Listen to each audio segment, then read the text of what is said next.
안녕하세요. 마음의 깊은 곳을 탐색하는 시간, 오늘 여러분과 함께 나눌 이야기는 관계의 속 숨겨진 상처에 대한 것입니다. 때로 우리에게 가장 깊은 상처를 남기는 것은 눈에 보이는 가해자 한 사람이 아닐 때가 많습니다. 오히려 그 주변에서 침묵하거나 가해자를 옹호하며 우리를 더 깊은 고립감으로 몰아넣는 사람들이 남기는 상처가 더 오래가기도 합니다. 오늘 이 이야기가 당신의 마음에 작은 위로와 힘이 되기를 바랍니다. 시작하기에 앞서 이 채널에 구독과 좋아요를 눌러주시면 더 많은 분들께 의미 있는 이야기를 전하는 데 큰 힘이 됩니다. 여러분의 작은 행동이 누군가에게는 혼자가 아니라는 따뜻한 신호가 될 수 있습니다. 여러분의 삶에 늘 평안이 깃들기를 기원하며 이제 시작하겠습니다. 당신에게 상처를 준 것은 자기 자신밖에 모르는 나르시시스트 그 한 사람만이 아닙니다. 당신은 두 종류의 다른 사람들에게도 배신을 당했습니다. 첫 번째는 학대가 벌어지는 것을 보면서도 침묵으로 일관했던 침묵의 동조자입니다. 그리고 두 번째는 나르시시스트를 변호하고 오히려 당신에게 등을 돌린 플라잉 몽키입니다. 이 사람들은 결코 무고한 방관자가 아닙니다. 그들은 당신의 고통에 기여한 공범자들입니다. 무지를 순수함과 혼동해서는 안 됩니다. 이제는 그들과의 관계 또한 끊어내야 할 시간입니다. 먼저 침묵의 동조자, 즉 조력자에 대해 이야기해 보겠습니다. 이들은 나르시시스트의 학대라는 악순환 속에서 교묘하지만 그만큼 파괴적인 역할을 수행합니다. 대놓고 당신을 조종하는 나르시시스트와는 달리 이들은 중립, 충성 또는 평화 유지라는 가면 뒤에 숨어 활동합니다. 그들은 당신이 부당한 대우를 받는 것을 보면서도 입을 다물고 나르시시스트가 당신을 가스라이팅할 때 애써 다른 곳을 쳐다봅니다. 그리고 당신에게 그냥 넘어가 일을 크게 만들지 마라고 말하는 사람들입니다. 그들은 직접적으로 목소리를 높이거나 당신을 공격하지는 않지만 그들의 행동하지 않음과 침묵은 나르시시스트를 향한 강력한 지지가 됩니다. 실수하지 마십시오. 침묵은 명백한 지지입니다. 이들은 종종 나는 어느 편도 들고 싶지 않다고 주장합니다.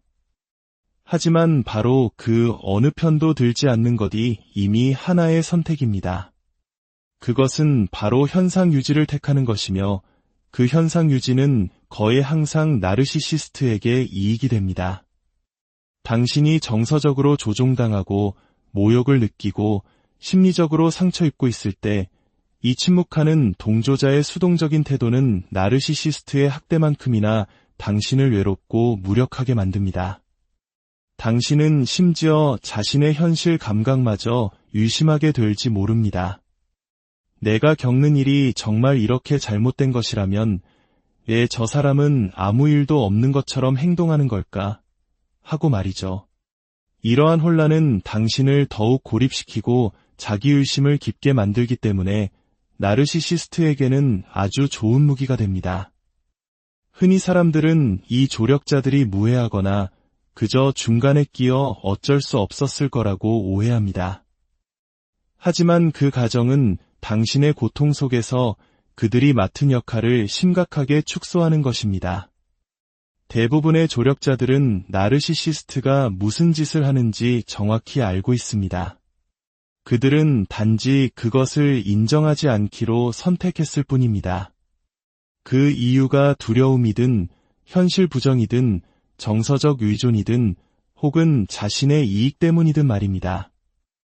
어떤 조력자들은 나르시시스트가 얼마나 복수심에 불타고 변덕스러운지 알기 때문에 맞서기를 두려워합니다. 또 다른 이들은 나르시시스트에게 재정적으로, 사회적 지위로 혹은 정서적으로 의존하고 있을 수 있습니다. 그래서 학대를 문제 삼는 것이 자신의 안락함을 위협할까 봐 침묵합니다. 심지어 어떤 이들은 자신이 평화를 지키고 있다고 굳게 믿기도 합니다. 그 평화가 당신의 정신적, 정서적 안녕을 대가로 한다는 사실은 깨닫지 못한 채 말입니다. 이 조력자들이 이토록 파괴적인 이유는 그들이 종종 당신의 삶에서 신뢰받는 자리에 있는 사람들이기 때문입니다. 한쪽 부모의 잘못된 행동을 항상 변명해주는 다른 부모일 수도 있고, 당신의 경험을 그저 농담으로 치부하는 형제자매일 수도 있습니다. 또는 나는 끼어들고 싶지 않아 라고 말하는 친구일 수도 있습니다. 이들은 당신이 지지를 구하기 위해 의지했을 법한 사람들입니다. 당신을 보호해 주거나 적어도 당신이 겪는 일을 인정해 주리라 기대했던 사람들입니다. 그들이 그렇게 하지 않았을 때 배신감은 훨씬 더 깊게 느껴집니다. 그것은 당신의 고통이 진짜가 아니거나 당신이 과민 반응하고 있다는 메시지를 보내는 것과 같습니다. 그런 식의 무시는 나르시시스트가 사라진 후에도 오랫동안 당신의 마음속에 남아 상처를 곰게 만듭니다. 이제 나르시시스트의 가장 교활한 무기, 플라잉 몽키에 대해 이야기해 보겠습니다. 이 용어는 한국인들에게는 매우 생소할 수 있습니다. 이것은 유명한 동화 오즈의 마법사에서 유래한 심리학 용어입니다. 동화 속 사악한 서쪽 마녀에게는 날아다니는 원숭이 부하들이 있었는데 이 원숭이들은 마녀의 온갖 더러운 일을 대신 처리해주곤 했습니다. 바로 이처럼 나르시시스트의 대리인이 되어 당신을 공격하고 괴롭히는 사람들을 플라잉 몽키라고 부릅니다. 수동적인 조력자와 달리 플라잉 몽키는 나르시시스트의 계획에 적극적으로 참여합니다. 이들은 나르시시스트의 편에 서서 거짓말을 퍼뜨리고 당신의 인격을 공격하며 당신을 악당처럼 느끼게 만드는 사람들입니다. 그들은 자신들의 행동이 얼마나 해로운지 깨닫지 못하는 경우도 많지만 그들의 의도가 무지였든 악이었든 그 결과가 당신에게 깊은 상처를 준다는 사실은 변하지 않습니다. 플라잉 몽키가 특히 위험한 이유는 그들이 보통 당신의 가장 가까운 관계망에서 나타나기 때문입니다. 가족, 오랜 친구, 직장 동료, 심지어는 나르시시스트가 그들을 구슬리기 전까지는 당신을 지지했던 사람들일 수도 있습니다. 나르시시스트는 사람을 조종하는 데 능숙한 전문가입니다. 그들은 자신을 피해자로, 당신을 문제아로 둔갑시키는 이야기를 기가 막히게 꾸며낼 줄 압니다. 플라잉 몽키들은 이 꾸며낸 이야기에 완전히 넘어가 나르시시스트를 변호하고 당신을 공격하거나 모든 것을 용서하고 잊으라며 죄책감을 심어줍니다. 그들의 충성은 잘못된 곳을 향해 있지만 그들의 목소리는 나르시시스트의 험담에 힘을 실어주어 당신을 고립되고 비난받고 배신당한 기분으로 만듭니다. 모든 플라잉 몽키가 자신이 무슨 짓을 하는지 완전히 아는 것은 아닙니다. 어떤 이들은 진심으로 조종당하여 나르시시스트의 거짓말을 믿게 됩니다. 그들은 자신이 돕고 있거나 중립을 지키고 있다고 생각할 수 있지만 의도가 결과를 지울 수는 없습니다.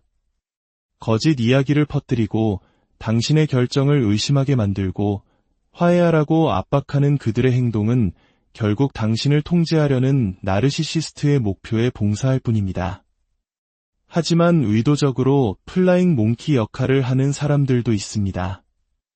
이들은 자신이 무엇을 하는지 정확히 알고 있습니다. 이들은 종종 자신의 개인적인 목적에 따라 움직입니다.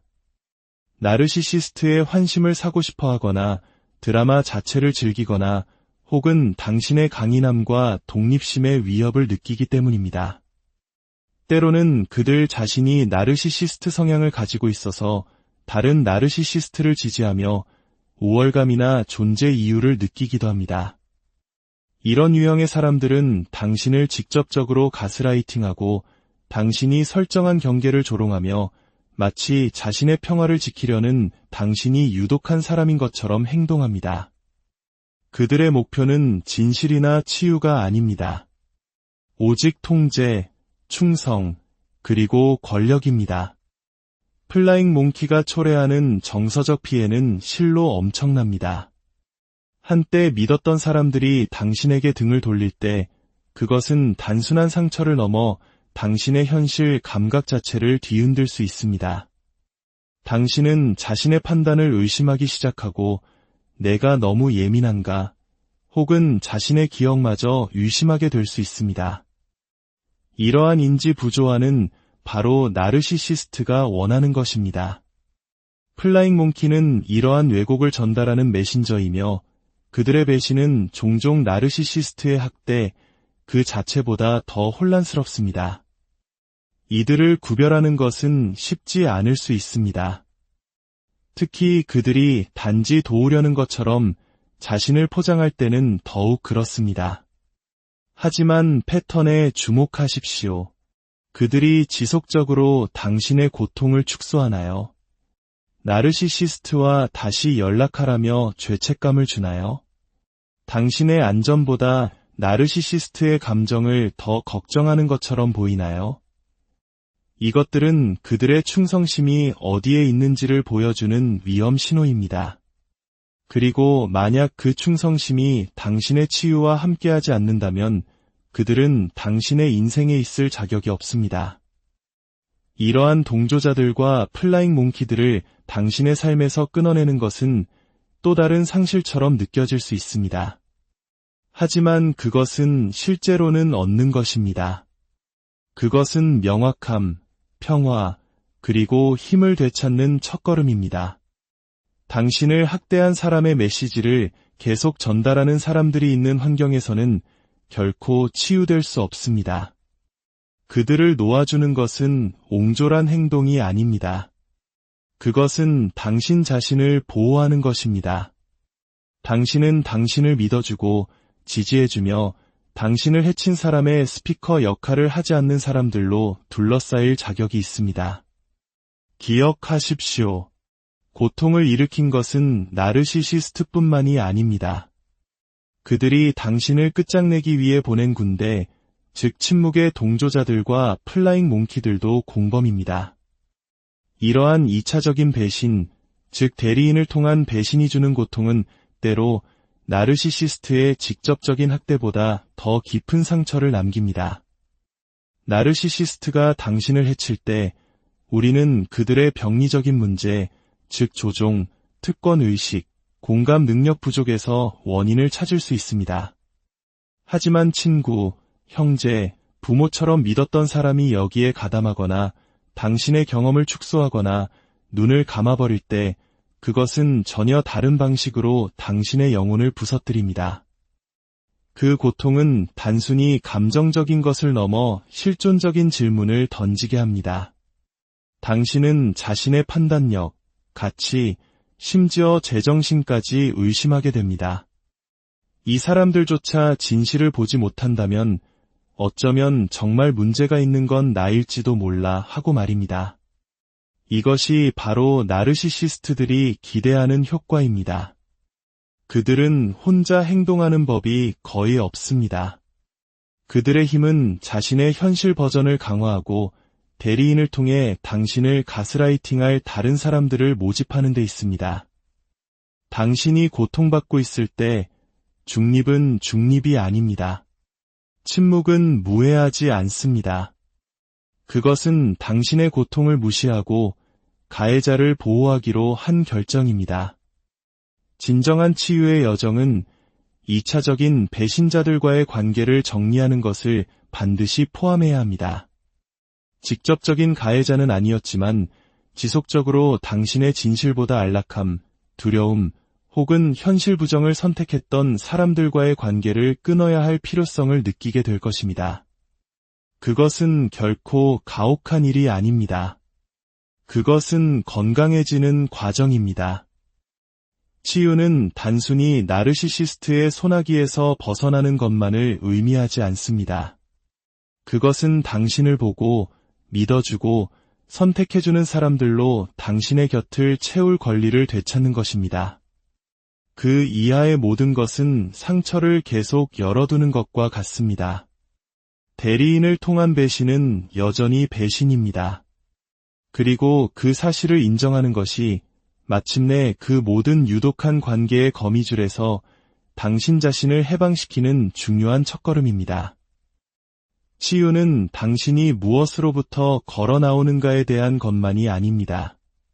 그것은 당신이 무엇을 향해 걸어가는가에 대한 것입니다. 그리고 당신의 침묵으로부터 이득을 얻었던 사람들의 무게를 여전히 끌고 있다면 평화와 기쁨, 그리고 명료함을 향해 걸어갈 수 없습니다. 유독한 역할을 했던 사람들을 끊어내는 것은 잔인한 행위가 아닙니다. 그것은 자기 존중의 행위입니다. 그것은 당신의 가해자의 통제를 연상시키는 어떤 수준의 행동도 더 이상 용납하지 않겠다는 대담한 선언입니다. 치유는 관계의 원을 그대로 유지하는 것이 아니라 당신의 마음 주위의 공간을 보호하는 것임을 기억하십시오. 당신은 나르시시스트나 그들 옆에 섰던 사람들의 메아리에 시달리지 않는 삶을 살 자격이 있습니다. 당신의 목소리를 희생하는 대가로 오지 않는 안전, 진실, 그리고 사랑을 받을 자격이 있습니다. 진정한 치유는 당신을 해치는데 일조했던 사람들을 위한 공간을 만드는 것을 멈추고 마침내 당신 자신을 위한 공간을 만들기 시작하는 그 순간에 시작됩니다. 오늘의 이야기가 당신이 자신의 상처를 돌아보고 건강한 관계를 설정하는데 작은 용기가 되었기를 바랍니다. 이야기가 마음에 울림을 주었다면 공유를 통해 비슷한 아픔을 겪는 다른 이들에게도 힘이 되어주세요. 당신의 오늘이 어제보다 조금 더 평안하기를 진심으로